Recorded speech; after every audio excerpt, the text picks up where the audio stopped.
অনেক সময় আমাদের খাওয়ার উপর রুচি হারিয়ে যায়। যেরকম কিছুদিন জ্বর হলে জ্বরের মুখে কিছুই খেতে ইচ্ছে করে না বা স্বাদ আসে না। তো সেই সময় একটা জিনিস আমি যেটা মায়ের থেকে শিখেছি হচ্ছে শিউলি পাতার বড়া। শিউলি পাতার বড়া খেলে মুখে রুচি আসে। তো আজকে বানিয়ে নিচ্ছি এই শিউলি পাতার বড়া। এর জন্য আমি একটু কচি কচি পাতা নিয়ে নিয়েছি, শিউলি পাতা।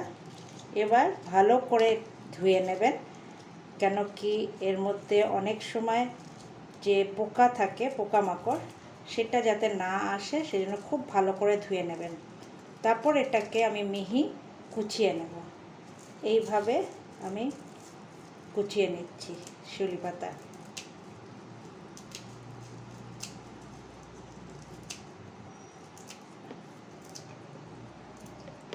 এইভাবে পুরো শিউলি পাতা আমি কুচিয়ে নেব। এবার এই শিউলি পাতায় আমি দিয়ে নেব কালো জিরে, একটু ঘষে কালো জিরে দিয়ে নেব। আপনি এটা বেসন দিয়েও করতে পারেন, আমি করে নেব চাল গুঁড়ো দিয়ে। তো আমি চাল গুঁড়ো নিয়ে নিচ্ছি। চাল গুঁড়োতে একটু মুচমুচে ভাবটা বেশি আসে, এই জন্য আমি চাল গুঁড়ো দিয়ে এই বড়াটা করব। এবার আমি নিয়ে নেব পরিমাণ মতো লবণ।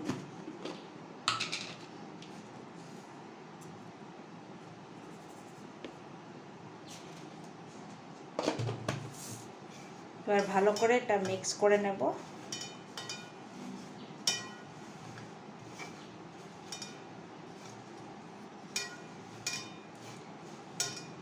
এবার মিক্স করার পরে সামান্য জল দিয়ে এটা পিঠলির মতন বানিয়ে নেব। সামান্য জলের ছিটে দিয়ে এটা মিক্স করে রাখবো। আপনি ইচ্ছে করলে একটু হলুদ দিতে পারেন, না দিলেও চলে। যখন ভাজবেন গরম গরম ভেজে প্রথম পাতে এটা ভাতের সাথে, গরম ভাতের সাথে খেয়ে নিলে দেখবেন দুদিন করলেই আপনার মুখে রুচি চলে আসে। তো এটা হচ্ছে একটি টোটকা বলতে পারেন। তো এইভাবে মেখে রেখে দেব। যখন ভাজবো এইভাবে গোল গোল আমি বা চ্যাপটা করে নিয়ে আপনি ভেজে নেবেন।